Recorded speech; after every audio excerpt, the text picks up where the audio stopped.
Today, Lego feels almost impossible to destroy. Its products are sold around the world. Its sets are connected to famous movies, superheroes, architecture, cars, and video games. Children play with Lego, adults collect it, and entire families build sets together. But in the early 2000s, the company was in serious trouble. Sales were falling, costs were rising, products had become increasingly complicated, and the business was expanding in directions that were difficult to manage. Lego had spent decades teaching people how to build almost anything. Then it nearly failed to rebuild itself. How did one of the world's most recognizable toy companies come so close to disappearing? The answer begins with a mistake that successful companies often make. Lego stopped believing its core product was enough. The company began in Denmark in 1932 and eventually built its identity around a simple plastic brick. The modern interlocking Lego brick appeared in 1958, and its design allowed pieces produced across generations to work together. That simplicity created enormous creative freedom. A small collection of bricks could become a house, a spaceship, a city, or almost anything a child imagined. But by the 1990s, the world around Lego was changing. Children had more entertainment options. Video games were growing, television and digital products competed for attention, and traditional toys appeared vulnerable. Lego began searching for new ways to grow. It expanded into clothing, media, theme parks, electronic products, educational ventures, and increasingly complex toy lines. On paper, the strategy looked innovative. Lego was no longer just a toy company. It was becoming a larger lifestyle and entertainment brand. But behind that ambition was a growing problem. The business was becoming difficult to understand and expensive to operate. New products required new parts, new colors, new packaging, and more complicated supply chains. Some ideas were exciting but unprofitable. Others pulled the company farther away from the system that had made Lego special. The company was growing in many directions, but not all growth was creating value. This is one of the most dangerous situations in business.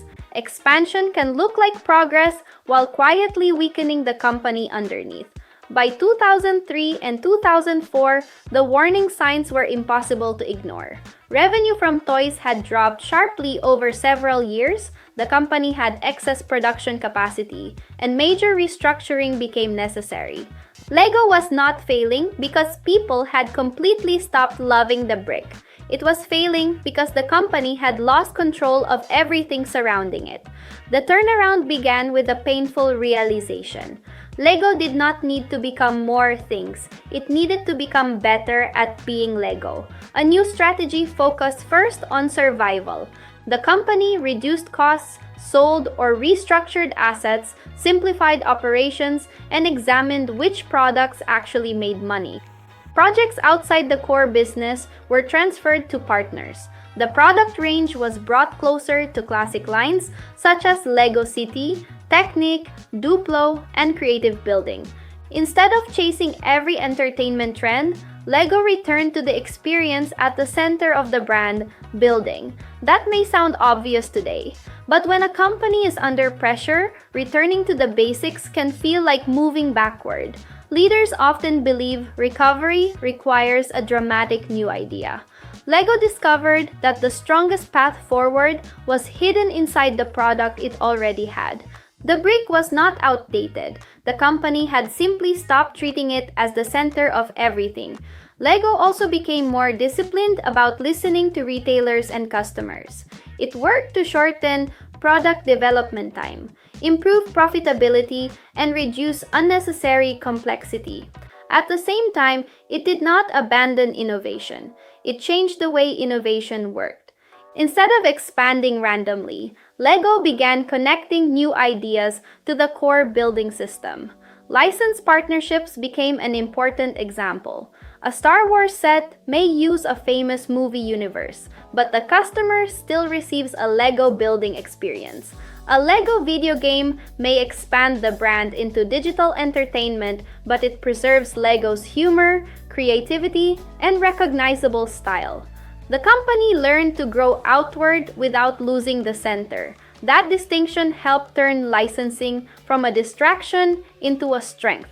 Lego also discovered that its audience was broader than it once believed. Adult fans, collectors, and families could all become part of the business. More advanced sets created new opportunities without abandoning the fundamental brick system. The turnaround was not based on rejecting new ideas. It was based on giving every new idea a clear test. Does this feel like Lego? Does it strengthen the core product?